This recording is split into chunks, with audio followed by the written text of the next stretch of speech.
Você já pensou que a fé que te ensinaram a amar pode ter sido usada para justificar séculos de silêncio, exclusão e mentira? Essa é a provocação direta, cortante e incômoda que Robert Ingersoll lançou ao mundo com a frase: "A Bíblia é uma mentira cruel. Jesus nunca escreveu uma linha." Essa frase não é cinismo barato. É uma acusação séria contra a autoridade que milhões chamam de sagrada. Ingersoll não desrespeita o valor espiritual individual, mas ataca o livro que foi imposto como verdade absoluta, mesmo carregando contradições, manipulações e ausência de autoria direta de quem supostamente dá nome à fé cristã. Nos próximos minutos, você vai acompanhar 7 reflexões impactantes, com exemplos reais, sobre como a Bíblia e sua interpretação institucionalizada sustentaram séculos de violência simbólica e física, ignorância programada e poder concentrado. Esse conteúdo não é um ataque à espiritualidade sincera. É um chamado à lucidez diante da história. E um convite à coragem de encarar o que foi escondido em nome da fé. Contextualização da vida de Robert Ingersoll. Robert Ingersoll nasceu em 1833, nos Estados Unidos, em uma família profundamente religiosa. Seu pai era pastor protestante, mas foi expulso de diversas igrejas por insistir em ideias consideradas heréticas demais. Influenciado por esse ambiente e pelos horrores da Guerra Civil Americana, Ingersoll desenvolveu uma visão crítica sobre a religião organizada, especialmente sobre a Bíblia, que ele via como uma coletânea de mitos, preconceitos e doutrinas usadas para subjugar a mente humana. Conhecido como o Grande Agnóstico, tornou-se um dos oradores mais influentes do século XIX, defendendo a razão, a liberdade de pensamento, a ciência e a ética sem religião. Mesmo perseguido por líderes religiosos e silenciado pela mídia tradicional da época, Ingersoll se recusou a mentir para agradar o poder. Ele não combatia Deus, combatia a ideia de que um livro escrito por homens imperfeitos deveria governar a moral de toda a humanidade. Principais obras de Robert Ingersoll. Por que sou agnóstico? Um discurso direto e acessível, em que Ingersoll explica sua rejeição à fé cega e sua defesa do livre pensamento. Questiona os dogmas religiosos e mostra como a dúvida pode ser uma forma de honestidade intelectual. Os deuses. Neste ensaio, Ingersoll analisa historicamente a criação e evolução das divindades nas diversas culturas, mostrando como os deuses foram moldados pelas necessidades sociais e políticas dos povos. Ele argumenta que os deuses não criaram os homens criaram os deuses. Essas obras não são panfletos agressivos, mas reflexões apaixonadas por uma vida onde a ética seja guiada pela razão e não pela submissão. 7 reflexões impactantes sobre a frase: "A Bíblia nunca foi escrita por Jesus." Nenhuma palavra da Bíblia foi escrita por Jesus. Mesmo sendo o eixo central do cristianismo, ele não deixou registros próprios. Tudo o que se conhece de sua vida e supostos ensinamentos foi escrito por terceiros, décadas após sua morte, em idiomas e contextos diferentes do seu. Os evangelhos são atribuições posteriores, com autoria incerta e construção literária sob objetivos específicos. O Evangelho de Marcos, por exemplo, foi escrito entre 60 e 70 d.C., quando a maioria das testemunhas oculares já havia morrido. Esse abismo entre o personagem e o texto anula qualquer ideia de que a Bíblia seja uma transmissão direta da sua vontade. É uma construção de poder feita por homens que transformaram silêncio em dogma. Contradições e versões divergentes. Os evangelhos canônicos contradizem-se em fatos essenciais. A genealogia de Jesus em Mateus é incompatível com a de Lucas. O local onde ele apareceu ressuscitado varia de um evangelho para outro. Nem mesmo suas últimas palavras na cruz são unânimes. Essas divergências não apontam apenas falhas de memória, mas disputas teológicas entre comunidades cristãs distintas, cada uma tentando impor sua versão como verdadeira. A ideia de um texto sagrado perfeito se desfaz diante desses conflitos internos. Não é revelação divina, é edição humana. A Bíblia legitimou séculos de opressão.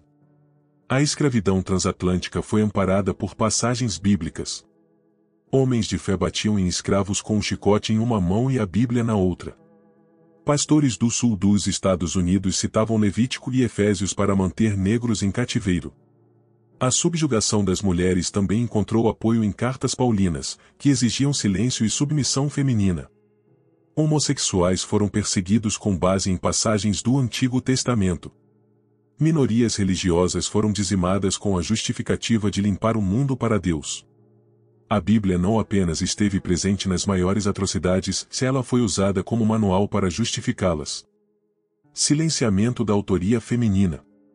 A Bíblia foi escrita, compilada e canonizada por homens. Nenhuma mulher tem voz direta nas Escrituras. Nenhuma página da Bíblia foi assinada por uma mulher. E não por falta de intelecto ou espiritualidade feminina, mas por exclusão sistemática. Mesmo figuras femininas importantes, como Maria ou Débora, são narradas por olhares masculinos. A ausência da mulher na autoria não é casual, é parte de um projeto teológico e político que vinculou divindade à autoridade masculina. A Bíblia se consolidou como instrumento de apagamento, onde o feminino foi domesticado, idealizado ou condenado, nunca ouvido. O Antigo Testamento é um manual de violência tribal. Guerras santas, genocídios ordenados por Deus, massacres de civis e execuções sumárias. É isso que se encontra em livros como Josué, Juízes e Números. Deus ordena a destruição completa de cidades, incluindo crianças e animais. Mulheres são entregues como troféus de guerra, como em Juízes 21, quando israelitas sequestram mulheres para forçar casamentos. Esses textos são lidos nas igrejas como histórias sagradas, mas refletem uma mentalidade brutal, marcada pela legitimação da violência e da dominação. Um Deus que exige sangue para provar fidelidade não é símbolo de amor, se é reflexo de sociedades primitivas travestidas de teologia. O Novo Testamento sustenta a submissão, não a liberdade. As cartas de Paulo repetem a obediência como virtude. Servos devem obedecer aos senhores. Mulheres devem se calar. Fiéis devem se submeter às autoridades, pois toda autoridade vem de Deus. Essas ideias foram usadas para consolidar o absolutismo, para esmagar revoluções camponesas e para conter movimentos de libertação. Na ditadura brasileira, por exemplo, setores evangélicos usaram essas passagens para justificar o regime. A Bíblia serviu à manutenção das estruturas de poder. Em vez de promover a liberdade, reforçou a resignação. A sacralização da ignorância. Durante séculos, a Igreja proibiu a tradução da Bíblia. Ler o livro em língua local era considerado heresia. Apenas o clero podia interpretar as Escrituras, e qualquer tentativa de interpretação pessoal era vista como subversão. John Wycliffe e William Tyndale foram perseguidos por traduzirem a Bíblia para o inglês. O segundo foi estrangulado e queimado. Esse monopólio do saber bíblico impediu o desenvolvimento científico e filosófico na Europa por séculos. A ignorância não foi um efeito colateral da fé, mas uma estratégia consciente de dominação. A Bíblia foi transformada em barreira ao pensamento, vestida de verdade absoluta para impedir o avanço do conhecimento. Análise da frase. A Bíblia é uma mentira cruel. Jesus nunca escreveu uma linha. Essa frase é uma demolição de um mito. Não da figura histórica de Jesus, mas da ideia de que a Bíblia é a verdade literal ditada por ele. Ingersoll confronta o coração da fé cristã ao lembrar que a autoridade suprema que define bilhões de vidas se baseia num texto escrito por terceiros, cheio de interesses políticos, contradições e silêncios estratégicos. A mentira que ele denuncia não é apenas o conteúdo, mas a pretensão de infalibilidade, que se transforma em uma crueldade quando justifica sofrimento, censura e opressão.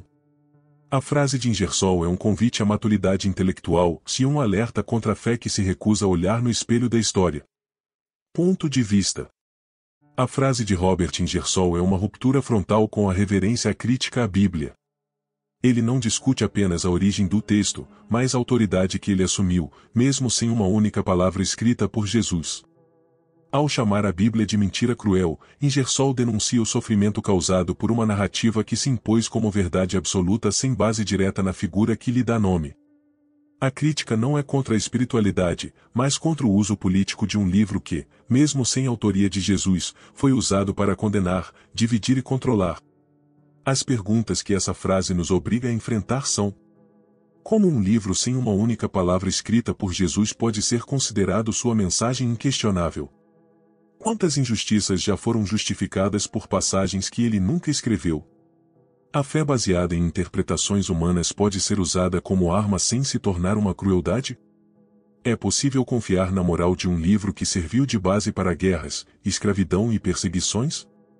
Até quando ignoraremos que a autoridade da Bíblia não vem de Jesus, mas de homens e instituições com interesses próprios?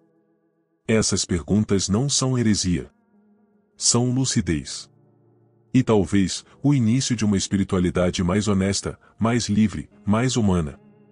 Se esse conteúdo te fez pensar, curta o vídeo, inscreva-se no canal Ensinamentos Brilhantes e compartilhe com quem precisa ouvir essa verdade. Aqui, não cultuamos dogmas. Iluminamos ideias. Até o próximo vídeo.